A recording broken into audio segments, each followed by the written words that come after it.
یو ځل د نبی یو غلام د نبی اسلام زمانه کې یو غلام هغه شهید شو. چالو ویل فلانه شهید فلانه شهید فلانه شهید. نبی اسلام ویل پام کوئ هر چاته شهید مو وایي.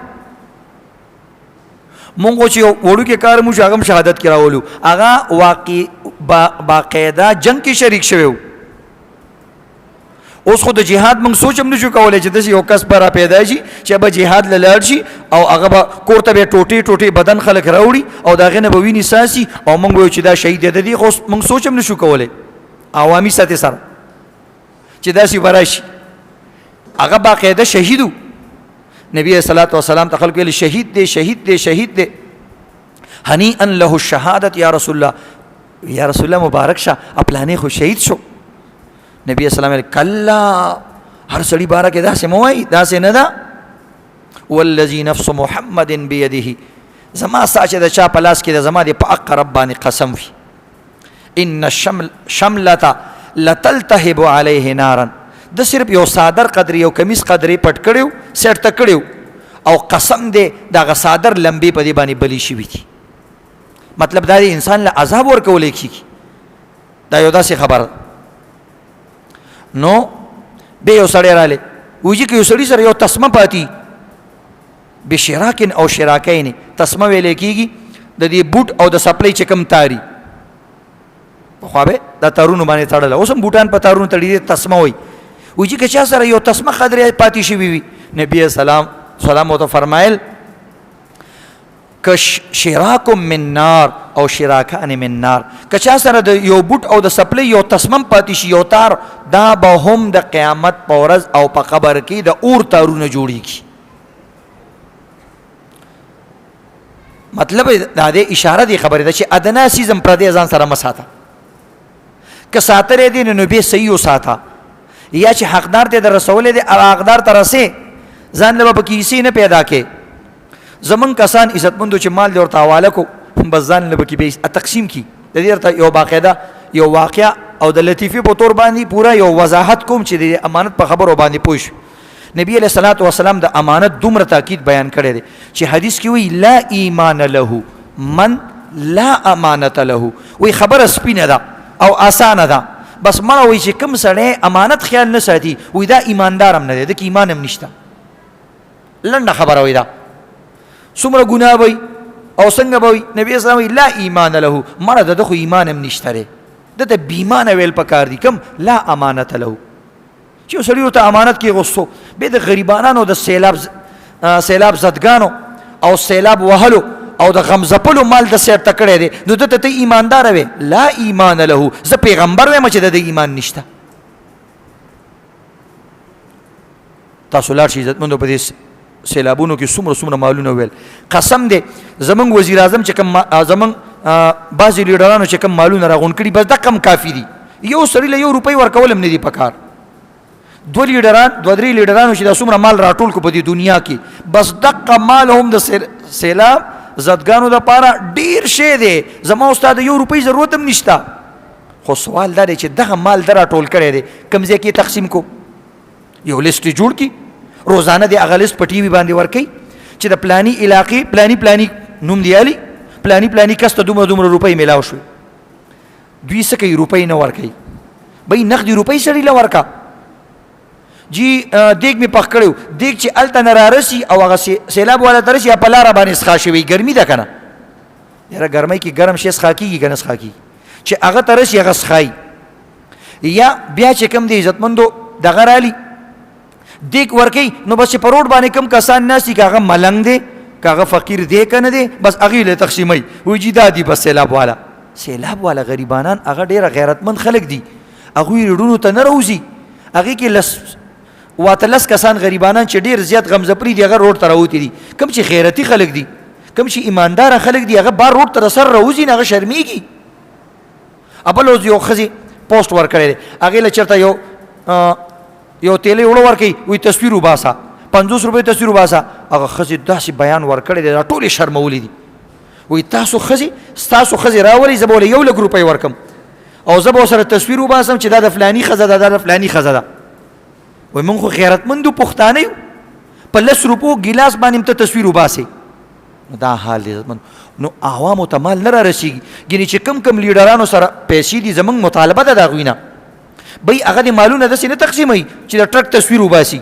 ټرک تصویر څه وباسي؟ باقاعده راشه او د علاقې د جومات امام سره میلاو شه. د ټولو نه زیات امام علاقې والا پیژني. هغه ته امام صاحب د لسو کسانو نومونه راکړه چې دې علاقه کې د هغوی کور غورځېدلی دی. اصل شی خو کور دی، څوک کور نه جوړوي. د 10 روپو پاپړ یې راغستي دي، د 200 روپو وړې راغستي دي، او د 300 روپو چې کوم دی عزتمندو یو منرل واټر یې راغستی دی او یو تیلی کې اچولی دی او کور په کور یې ورکوي. نو د دې خو نیمه ګنټه کې دا ختمیږي یا د یو ټایم روټۍ د ختمه شوه قیسه ختمه. ستا هغه لیډر چې پیسې راغستې وي، چا 500 ارب روپۍ، چا 200 ارب روپۍ، چا کرب روپۍ راغستې دي. بیا د ترکی نه چې کم مال را روان دی، د دوبۍ نه چې کم مال راغلی د هغې لیست راکړه دا چا واغستو. تاسو ټول د خپل لیډرانو دا مطالبه کولی شئ؟ نه. ته خو یې وکړه چې دومره سپېړې وخوري چې آینده زنده‌باد مرده‌باد هم نه کېده، خوله به دې کږوي، زنده‌باد به هم نشي کولی. ولې د داسې لیډرانو دپاره خپل اخلاق خرابوئ؟ ګینې زما په خیال چې 2-3 لیډرانو له څومره روپۍ راغلي دا ټول عوامو ته ښه ترتیب سره رسي، بل چاته د 1 روپۍ ورکولو ضرورت هم نشته. خو صحیح ترتیب سره نه تقسیموي. هغه ټولې ګپلې دي ځان لی وی راوی. څه خپلو چې کوم د لیډرانو سره خپلې چمچې دي هغوی لی ورکوي، څه تې هغه چمچه وخوري، څه لیډر وخوري، څه د چمچې بیا بله چمچۍ، د هغه چمچې بیا بله چمچۍ. دا خو هر یو ځان له چمچې ساتلي دي. نو بس یو چمچه چې تې خوري نو آخره کې بس هغه له خالي چمچه ورکي. وایي زمانه دا واله چېرته حلواله به دې په کار راشي، هغه وایي ما کار حلوا نشته نو بس خالي چمچه به زه وکړم. دا حال دی وجې نه لږ سوچ ځان کې پیدا کړئ عزتمندو. نو ایمان نبی السلام وایي ایمان هم په هغه سړي کې نشته چې کوم کې امانتداري نه. یو حدیث کې راځي نبی السلام وایي جنت ته تک آسان دی، 3 عمله باندې انسان جنت ته شي. جنت ته تک آسان دی، 3 عملونه. ګوره زمونږ د څومره لانګ کورسونه وي، نبي اسلام وایي جنت ته تک شارټ کورس دی 3 اعمال. اسلام څومره آسان دی، 3 عملونه دي اسانۍ سره تات بوځي. من جاء یوم القیامه بریئا من 3 وایي کوم سړی چې د قیامت په ورځ په داسې حالت کې رالی چې د هغه په عملنامه او پرچه کې 3 څیزونه نه وو، 3 څیزونه نه دا بری دخل الجنه، جنت ته به داخل شي. جیسه شي الکبر والغلول والدین. یو پکې کبر نه، متکبر انسان نه، که غریب دی خو متکبر دی، که مالدار دی متکبر دی، سخا دی. چې کبر پکې نه وي، کبر پکې نه وي، دویم پکې خیانت نه وي، پردي مالونه نه خوړلي، پردي حقونه نه خوړلي، او دریم د چا په قرض نه. چې دا 3 څیزونه چانی بس جنت ته داخل شو. څومره آسان کار دی عزتمند. نبی علیہ الصلوۃ والسلام وایي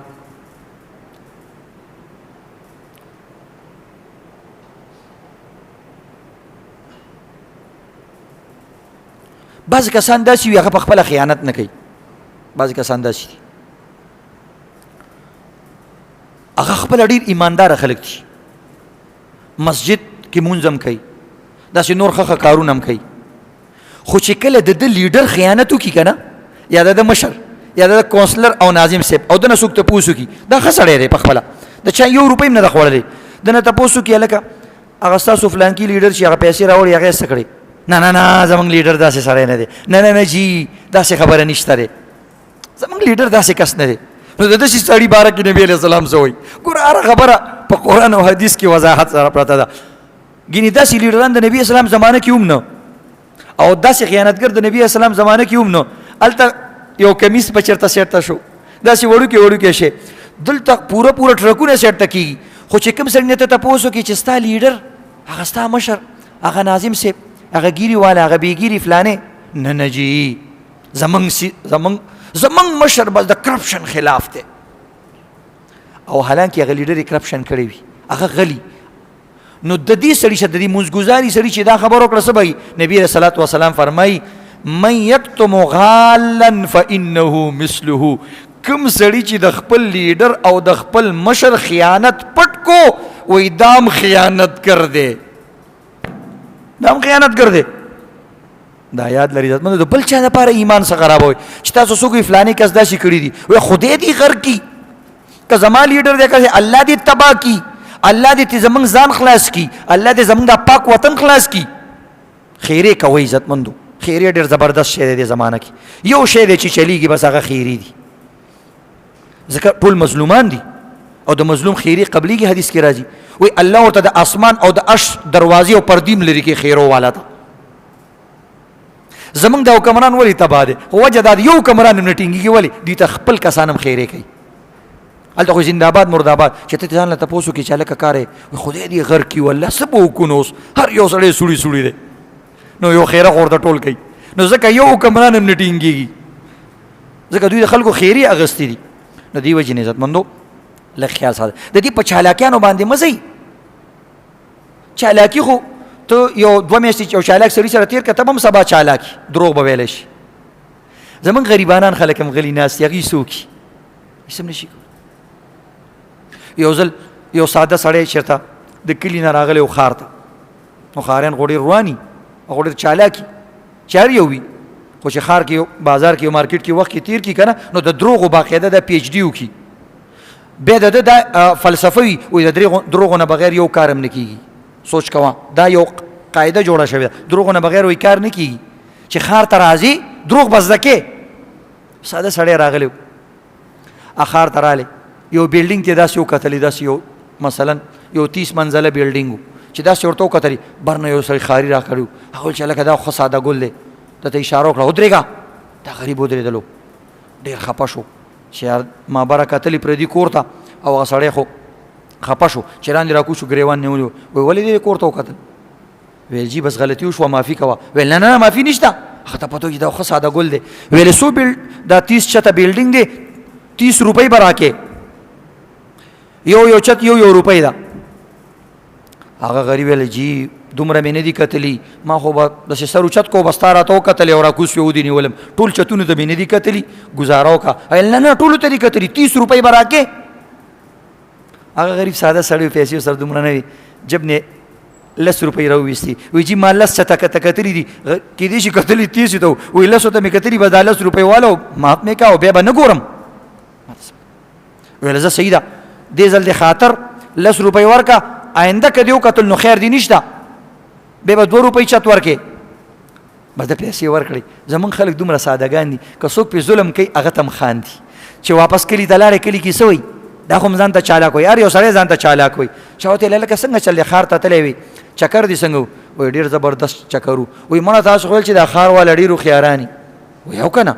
وایي مړه ښارۍ مې دله په 30 روپۍ په ځای باندې په 10 روپۍ دوکه کو. وایي غوښتل یې رانه 30 روپۍ او په 10 روپۍ مې دله سړی چپه کو. اوس زه هوښیار یم که هغه هوښیار دی؟ اوس د خپل قمقلتوب کیسې کوي.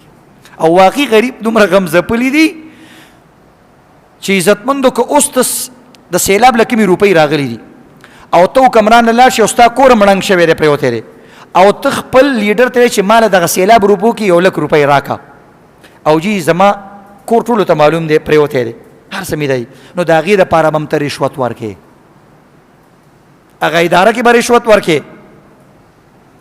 زمونږ د تیر چې کوم سیلاب راغلی او بعضې افتونه راغلی د هغې سامان تر اوسه پورې په بازارونو کې خرڅېږي. سوچ کوه باقاعدې پې لیکلي متاثرین فلانی شی، متاثرین فلانی شی. دا حال دی. نو الله رب العزت عزتمندو موږ ته هدایت وکړي او الله دې موږ له ښه مشران راکړي. نو دا قصې دي عزتمند. الله قرآن پاک ومن یغلل یأت بما غل یوم القیامه. وایي کوم سړي چې غلا وکړه خیانت یې وکړو د څه شی چې پټ کړي د قیامت پر ورځ به د هغه په سر پراتي. یو ځل ابو هریره رضی الله تعالی عنه چا تپوس وکړو وایي یو سړي 200 اوښان پټ کړي نو هغه به د هغه په سر باندې څنګه راځي؟ زمونږ خلک خو اکثر سوال کوي که نه منطقي سوال کوي وایي 200 اوښان به د هغه په سر څنګه راځي؟ ځکه یو انسان هم د یو خو نه وټوي. وایي تا نه دي اورېدلي وایي دا جهنمي سړی به الله دومره ارض کی او دومره به غټ کی چې د ده یو غاښ به د احد غر برابري او د ده دا شاته دا سامان نه دی دا کوناټي دا سامان دا به الله دومره غټ کی چې د ربزې نه واله د مدینې پورې به د ده یو کوناټي. نو سوچ کوه چې دا 200 اوښان پې د پاسه وي راځي که نه؟ نو دا کنټینري به هم د ده د سر د پاسه راځي. که یو سړی وایي چې مړه زما کنټینر پټ کړی دی کنټینر به زما په سر باندې څنګه ږدي؟ نو دومره چوتړ به تاله جوړ کړي، دومره غټ خو به د ساماني. یو غاښ به د احد غر برابري بیا راکاږه ځان پسې نو دا یاد لري چې تاله چل درځي نو الله لستانه زیات چل ورځي. نو زمونږ عزتمندو مالونه خرابېږي. کوشش کوئ پهله خو د نبي اسلام من ولی القضا فقط ذبح بغیر سکین وایي که چاته چا داسې د فیصلې کار حواله کو بس دا په الټه چاړه باندې حلال شو. داسې کار په سر مالی د سیاسي کسانو ته زه وایم داسې کارونه په سر مالی که یو بورې اخوا دې خوا شوه تا چې کوم کسان ځان سره په خدمت کې بوتلي هغه کور کې ایساره کړه ته پکې بیا هم ګیرې یو شی مه شماري 10 بورې راغلی وي 10 کورونو ته ورسېدی. خو بعضې کسان عزتمندو د جازونو نه سامانونه راولي ټولې ضایع کړه. هسې یو شوشه ده هسې یو ګپ شپ دی. زمونږ خلک څه کوي چې د سیلاب مال راشي هغه څه طریقې سره خرج کېږي. زمونږ د ملک حال وګورئ. یو سړي د دې یو مثال بیان کړی و یو ځل یو بادشاه هغه په لاره روانو نو هغه خلکو سره دریاب و د دریاب اوبه به اسکلې ډېر تکلیف به یو کس به راتلو چې اوبو ته به ضرورت و دریاب له به راتلو نو هغه بادشاه ډېر خفه شو چې زما رعایت ډېر زیات تکلیف دی نو لہذا دوی دپاره داسې چل کومه چې یو چاټۍ وله بار لګومه یو منګې نو دوی ته به سهولت منګي نه به اساني سره اوبه رالي هغه به سکي. ویل ټیک ده اډر یې وکړو چې بی د دې سمندر په غاړه باندې د فلاني ځای کې یو منګی کېدی چې ماشومان ښځې هر څوک ترې اوبه څکلی شي اسانۍ سره ځکه دریاب ته هر سړی نه شي ورکوزېدی چې لاندې اوبه راوړي خپې خویږي چپه کېږي نو هغه یو منګی وله کېغوستو نو یو کس ورته ویلي چې منګی خو دې کېغوستو خو نو سرکاري منګی هلته ولګېدلو چې ولګېدلو نو یو کس ورته ویلي چې دا خو پاکستان په شان ځای دی یا پاکستان دی داسې نه چې سبا څوک دا منګي اوچت کړي ویل یو شاباس یې ډېره ښه مشوره دې وکړه څه کول پکار دي وایي جي دې دپاره چې کوم دی یو حفاظتي سینټریم پکار دی یو حفاظتي قسم پکار یو چوکیدار پکار دی ویل ډېره ښه خبره منظور کا یو منګي دپاره یو چوکیدار هم منظور کړو چې لکه ته به ټول ور دلته ناست دی ته به د دې منګي خیال ساتې چې دا منګی چېرته څوک یې ونسي هغه ورته ډېره ښه ده ستا به پوره تنخوا تا ته میلاویږي د عوامو خدمت دی د خدمت جذبه ځان کې کوه تنخوا به هم درته میلاویږي هغه ویل ډېره ښه ده. د هغې نه پس ورته یو بل کس مشوره وکړه چې جي دا خو صحیح ده دا خو به حفاظت کوي خو د دې د منګي ډکولو دپاره څوک یو مشکیم پکار دی که نه چې دا خو ډکوي که نه دا به ډکوي څوک به حفاظت کوي که دا منګی به ډکوي حالانکه یو کس هر کار کولی شي خو دا د خلکو د دې سیاسي خلکو چالونه زی په زی باندې نوي جابونه راوباسي نوي ملازمتونه د یو دپاره بل راوباسي ویل زه صحیح ده یو پکې مشکیم راوله هغې له هم تنخوا مقرر کړله واورئ ښه ده د حکومتي کارونه داسې. بل کس ورته ویلي جي مشکي خو صحیح شو خو جي دا یو مشکي به روزانه دا منګی ډکوي دي مشکي داسې وزني کارونه نشي کولی داسې کس کول پکار دي چې لاندې سمندر نه هم اوبه راویستی شي اسانۍ سره. ویل ښه ویل دا خو هم ډېره ضروري مشوره ده میټینګ وکړه بس به میټینګ وکړو میټینګ وکړو اووه کسان یې د بردارۍ دپاره واچول چې روزانه به دا یو کس د لاندې نه د اوبه راډکوي او دا بل مشکي دی دا به سنبالوي او دا بل به حفاظت وکړي. بیا ویلي جي دا خو تقریبا ګوره 100 کسان یو شو 100 بل شو 14 شو یو پکې هغه حفاظتي 15 کسان شو. وایي جي بیا دې 15 کسانو له چې موږ مزدوري ورکو او تنخوا ورکو نو د دې دپاره خو یو محاسب هم پکار دی چې د دې د تنخواګانو باندې خیال ذاتي یو اکاونټنټ هم پکار دی یو له بیا اکاونټنټ د پاسه مقرر کو 14 کس یې له دا مقرر کو محاسب منشي اکاونټنټ وایي ښه بیا وایي چې دا شعبه خو ډېره غټه شوه ماشاءالله الله پکې ترقي واچوله برکت یې پکې واچو باقاعده یو شعبه شوه نو داسې کول پکار دي چې دوی له د ذاتي معاملاتو دپاره باقاعده یو شعبه منظورول پکار دي شعبه منګې مثلا دا څوک شعبه منګې بس هغې له وروره باقاعده یو شعبه وکړله. بیا ویلي جي چې اوس دومره کسان شو باقاعده شعبه شو نو د شعبې دپاره خو یو هیډ هم پکار دی یو ډایرکټر هم پکار دی چې د دې محکمې دپاره موږ یو ډایرکټر هم مقرر کړو وروره یو بل افسر یې پرې مقرر کړو چې دا ستاسو هیډ کوارټر شو او دا هیډ شو هیډ ماسټر شو او دا ډایرکټر شو ډایرکټر آف محکمه منګې د هغې دپاره چې کوم دا بل ډایرکټر مقرر کړو. بهرحال څه وخت پسې هلته بیا د هیډ کوارټر دپاره او د آفس دپاره د امارت منظوري مو شوه چې بی دې دپاره ځکه دومره کسان به ساتي څه افسر سړی خو بخیر اے سی نه کیني نه هغه له اے سی روم او هغه له بیا ټي اے ډي د هغه دپاره بیا بیل هغه څه ورته وایي چوکیدار او هغه دپاره بیل منشي د هغه دپاره بیل کس خدای پاکه دا بیل شو هغې دپاره بیل شو. څه وخت پس هغه بادشاه په هغه زی باندې چې راغلی نو 15 کاله مخکې چې راغلی و بیابان ځای و چې اوس یې وکتلو وروره د دریاب په غاړه باندې یو بهترین منزل جوړ شوی دی او یو بهترین ډایرکټریټ جوړ شوی دی دا چې راغلی لکه داسې دي وی جی دا خو هغه محکمه ده که نه چې ته یې افتتاح کړې وه وایي کومه محکمه ده وی دا وزارت انتظامی امور برای منګې وی دا هغه وزارت دی پورا خدای پاکه دا مشر یې څوک دی جی پروفیسر ډاکټر فاتح فلا جنگ فاتح کشمیر ڈائریکٹر برائے معاملات منگے دا غی جی ڈائریکٹر دی وی دا او د دې افتتاح چا کړی وی جی افتتاح تا کړی واغه منګې دی کې غوستې نو سه او به دغه لپاره مختلف درخواستونه بدرتلو تا مشکینم لګولیو تا بیا باربردارم لګولیو او دا ټول کسانو ته لګولې دي هغه ته یې منګې څه شو هغه منګې راته وغای دومره کسان خو د دې حفاظت کې هغه منګې څه شو چې رانه بار یو قتل هغه منګې پروتو او هغه منګې باد شوی هغه منګې مات شو یو چینچنم پکې پرته و مړه شوی و چې وی قتل خواته سره چې کوم دی یو بورډ لګېدلو او سی لیکلو په بورډ باندې عزتمندو په بورډ باندې دا لیکلو چې اپنے عطیات اور اپنے صدقات اور زکات اس محکمہ کے لیے جمع کرے دومره پیسې په منګي باندې خرج وي د غي باوجود هغه منګي ماته بیم هغه پورا کسانو نشو جوړولې د نور خلکو نه عطیات او زکاتونه او صدقې غوښتي دا حال دی عزتمند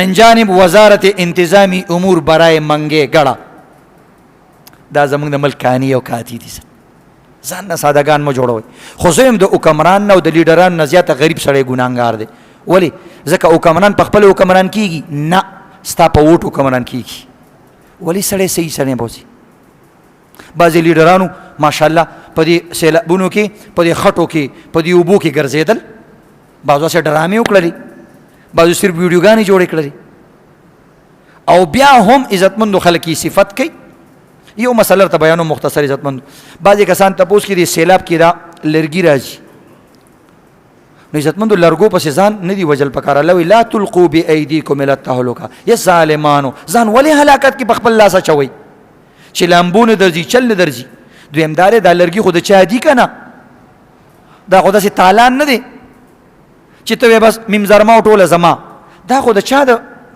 ځنګل نه د چا د ځمکې نه د چا د کور نه رامات شوی دی لہذا که په کم لرګي باندې باقاعده بعضو پې لیکل کړي چې د کم لرګي مالک معلوم وي او که چا راونیولو دا به هغه مالک ته رسوي دا خو د ځان له کار وکتو او دویم نمبر دا که بالفرض غریبانانو خلکو نیولي او مالک معلوم نه دی نو بیا دا د لغتي حکم دی که دا په خپله غریب وي هغه لرګی خپله هم استعمالولی شي خو که مالداره سړي دا لرګی راونیولو یا داسې څیز او ځان سره کېغوستو دا د دپاره د خنزیر غوښې دي دا د دپاره د شرابو حکم لري حرام دی دا خو پردی مال دی یا به غریبانانو له ورکې سیلاب چې په کومو کسانو راغلی دی غریب سړی دی کور یې مات دی دا لرګی وله ورکړه چې هغه په خپل چت کې ولګوي نو دې دپاره او که مالکان یې معلوم یې هغې ته بیا رسې دا په خپل ځان باندې دا داسې نشي استعمالولی بعض کسان تپوس کېږي سیلاب والا زکات ورکولی شو که نه هاو سیلاب کې چې کوم کسان غمځپلي دي او هغوی سره پیسې نشته دی او صاحب نصاب نه دي زکات هم پکې ورکولی شي